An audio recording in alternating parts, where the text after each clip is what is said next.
Hi friends.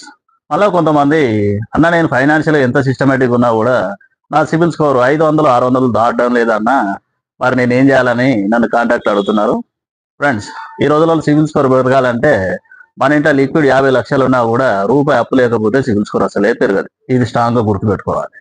ఖచ్చితంగా CIBIL score పెరగాలంటే అప్పులు ఉండాలి, ఈఎంఐలు ఉండాలి, లోన్లు ఉండాలి, అవన్నీ ప్రాపర్ కడితేనే సిబిల్ స్కోర్ అనేది 750 దాటితేనే మనకు సిబిల్ స్కోర్ బాగున్నట్టు. నేను చెప్పినట్టు చేయండి.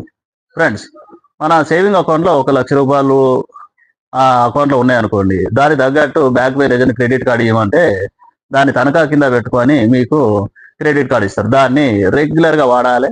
అది ఓన్లీ 30% వాడితే సిబిల్ స్కోర్ మళ్ళీ లేస్తుంది. రెండవది, అవసరం ఉన్నా లేకున్నా ఈఎంఐలో మొబైల్ కానీ ఒక ల్యాప్టాప్ కానీ ఏదన్నా ఒక వస్తువు ఈఎంఐలో కొనుక్కోవాలి. ఈఎంఐని ప్రాపర్ కట్టాలి మీ దగ్గర డబ్బులు ఉన్నా కూడా.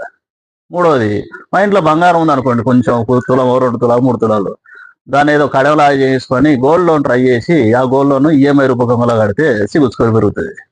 మొబైల్ రీఛార్జ్లు, ఇంటి పన్నులు, ఇంట్లో ఏది కట్టినా కూడా అన్ని ఫోన్పే, పేటిఎం, గూగుల్, ఏ రకంగానైనా అన్ని ఆన్లైన్ ట్రాన్సాక్షన్ పెరిగితే సిబిల్ స్కోర్ పెరుగుద్ది.